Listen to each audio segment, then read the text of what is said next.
मणिपुर नामक गांव में शंकर और विजय नाम के दो चोर रहते थे। लेकिन राज्य के राजा राजेंद्र के यहाँ काम करने वाला श्याम के कारण राज्य में चोरी नहीं होती है। चोर कितने भी चालाक क्यों ना हो, लेकिन श्याम उन चोरों को पकड़ ही लेता था। ऐसे हालात में एक दिन शंकर और विजय दोनों एक दूसरे से बात कर रहे होते हैं। विजय, ये क्या हो रहा है? हम अपने ही राज में चोरी नहीं कर पा रहे। एक वो श्याम है जो हमें किसी न किसी तरह पकड़ ही लेता है, और एक राजा का दंड बहुत ही कष्टदायक होता है। हाँ शंकर, तुम सच कह रहे हो। हम क्या करें? हाँ, तो हम भी आज से चोरी करना छोड़ देते हैं। हाँ, तुम जो कह रहे हो ठीक कह रहे हो, लेकिन हमें इस काम के अलावा और कोई काम आता भी नहीं। और जो हमें जानते हैं वो हमें काम क्यों देंगे? हम काम कहाँ करेंगे बताओ? इस गांव में तो कोई देगा भी नहीं। अरे, पड़ोस के गांव में एक बहुत बड़ा जमींदार है, उसे गाय संभालने के लिए और अपना बागीचा संभालने के लिए आदमी चाहिए। चलो वही काम मांगते हैं हम लोग। ठीक है, तो चलो वही काम मांगते हैं। फिर दोनों साथ में पड़ोस के गांव जाता है और उस गांव में उस जमींदार से जाकर मिलता है। और वो जमींदार कहता है, कौन हो तुम लोग? यहाँ कभी नहीं देखा तुम लोग को। मालिक, मेरा नाम शंकर और इसका नाम विजय है। हम दोनों पड़ोस के गांव से आए हैं। सुना बागीचा और बैल संभालने के लिए आपको आदमी की तलाश थी, तो हमें वो काम दे दीजिए कृपया करके। दोनों को काम मिल जाता है, इसीलिए दोनों अगली सुबह होते ही अपने अपने काम पर चले आते हैं। शंकर बैल चराने के लिए चला जाता है, लेकिन उससे गाय बैल दोनों नहीं संभलते हैं। वो इधर उधर भाग रही होती है और वो उसके पीछे पीछे दौड़ रहा होता है, लेकिन गाय बिल्कुल नहीं संभलती।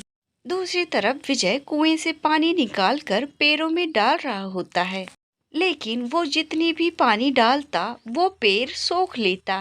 वो ऐसा करते करते बहुत ही परेशान हो गया। जब रात हो जाती है तो दोनों अपने कमरे में आते हैं और एक दूसरे से बातें करते हैं। विजय, मुझे ये काम बहुत अच्छा लगा। आज तो मैं गाय चरा रहा था, गाय मेरी बातें सुनता था। मैं पेड़ों के नीचे आराम से बैठा रहा और गाय चरकर जब आई तो खुद पे खुद मेरे पास आ गई। तुम बताओ। शंकर झूठ बोलता है, उसने नहीं बताया कि गायों ने उसे बहुत परेशान किया। तो विजय ने भी कहा, अरे, इतना छोटा बागीचा है कि मुझे तो कोई काम ही नहीं है शंकर। मैं 4 बाल्टी पानी डालता हूँ और आराम से खटिया डालकर सो जाता हूँ। अच्छा, तो ये बात है। फिर तुम कल से बैल चराने जाना और मैं बागीचे में पानी दे दूंगा। ठीक है ठीक है, मैं कल बैल चराने चला जाऊंगा। बहुत रात हो गई, चलो सो जाते हैं, कल काम पे जाना है। दोनों खुशी खुशी सो जाते हैं और अगली सुबह दोनों काम पे लग जाते हैं।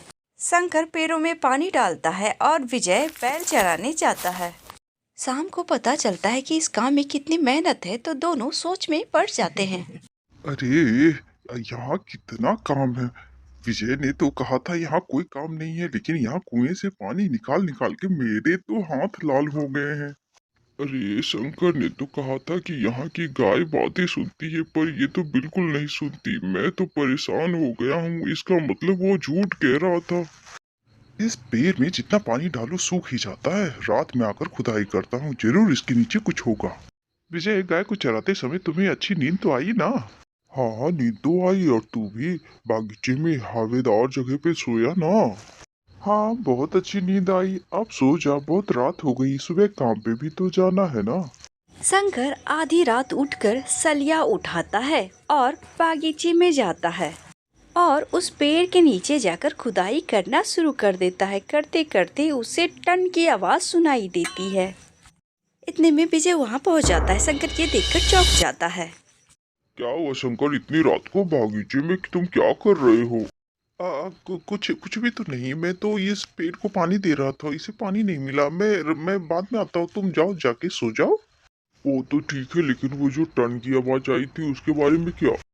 क्या टन की आवाज? मुझे तो नहीं आई। मुझे लगता है तुम कोई सपना देख रहे होगे। अभी जाओ, जाके सो जाओ। अच्छा, तो तुम क्या करोगे? तुम भी चलो, रात का समय है, कुछ काट लेगा तो क्या होगा। चलो तुम भी। शंकर सोचता है कि विजय सो जाएगा तो फिर मैं रात में जाऊंगा। ये सोचते सोचते वो नींद पड़ जाता है। उसके बाद दोनों ही सो जाते हैं, लेकिन विजय जागा रहता है। जैसे ही देखता है कि शंकर खराटे ले रहा है, वो उठकर सलिया उठाकर वहां खुदाई करने चला जाता है। उसे खजाने का मटका मिलता है। शंकर, तुमने बहुत अच्छा काम किया खजाना ढूंढकर। अब तो ये खजाना मेरा हुआ, इस पे मेरा हक है। अभी मैं इसे छुपा देता हूँ। विजय मटका वहाँ से उठा लेता है और कहीं दूसरे स्थान पर छुपा देता है और फिर वो सोने चला जाता है। और शंकर अभी भी गहरी नींद में सो ही रहा था। शंकर विजय से पहले उठकर सलिया लेकर वहाँ पे खुदाई करने जाता है, लेकिन वो देखता है वहाँ पहले से ही गड्ढा है और कुछ भी नहीं है उसके अंदर। ये विजय का ही काम होगा, उसी ने यहाँ से निकाला होगा, कहीं आसपास ही छुपाया होगा। मैं जाकर देखता हूँ। शंकर घर जाता है और देखता है कि विजय के पैर में कीचड़ लगा हुआ है, तो वो समझ जाता है कि खजाना नदी के आसपास छुपाया हुआ है। फिर वो वहाँ से निकल जाता है। वो खजाने के आसपास पहुँच जाता है और उसके बाद उसे समझ में आ जाता है कि खजाना यहीं है। शंकर खजाना निकालकर कंधे पे रखकर वो गांव की ओर निकल जाता है। अरे इतनी सुबह सुबह शंकर कहाँ चल गया? अरे कहीं उसे पता तो नहीं चल गया कि मैंने खजाना कहाँ छुपाया है? विजय ने जहाँ खजाना छुपाया था वहाँ जाता है और देखता है कि वहाँ से खजाना गायब है। अरे खजाना कहाँ गया? लगता है शंकर निकाल कर चला गया। कितनी दूर गया होगा? यहीं कहीं होगा गांव में, देखता हूँ। विजय गांव की ओर निकल जाता है। वो जब रास्ते में जा रहा होता है तो देखता है सामने कहीं दूर शंकर जा रहा होता है मटके लेकर। फिर वो सोचता है किसी भी तरह वो मटका पाने के लिए मुझे कुछ करना होगा। किसी तरह मैं वहां पहुंच जाऊंगा तो ले सकता हूँ। विजय दूसरे रास्ते से होते हुए जाता है और उससे पहले जाकर एक चप्पल खोल देता है और उससे आगे जाकर दूसरा चप्पल खोल देता है। फिर वहाँ एक पेड़ के पीछे छिप जाता है। शंकर मटका लिए आगे बढ़ता है तो वो आगे देखता है कि एक चप्पल रखा होता है। फिर उसे नज़रअंदाज करके आगे बढ़ता है। फिर देखता है कि दूसरा चप्पल होता है। उसे कुछ चीज़ की शंका होती है तो वो रुक जाता है। अरे मैंने सोचा एक चप्पल है, इसीलिए मैंने उसे छोड़ दिया। क्यों ना मैं आगे जाके दूसरा चप्पल ले लेता हूँ, फिर मेरे पास दो चप्पल हो जाएंगी। मेरी किस्मत कितनी अच्छी है। शंकर जमीन पर मटका रखकर आगे चप्पल लेने जाता है। वैसे ही विजय बहुत तेजी से आता है और उस मटके को उठाता है और गांव की ओर भागने लगता है। और जैसे ही शंकर चप्पल लेकर वापस आता है तो देखता है कि मटका वहाँ नहीं है।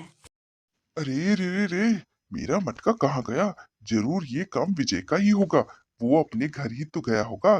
जाएगा कहाँ? मैं अभी जाता हूँ। उसे एक बार तो सबक सिखाना ही होगा।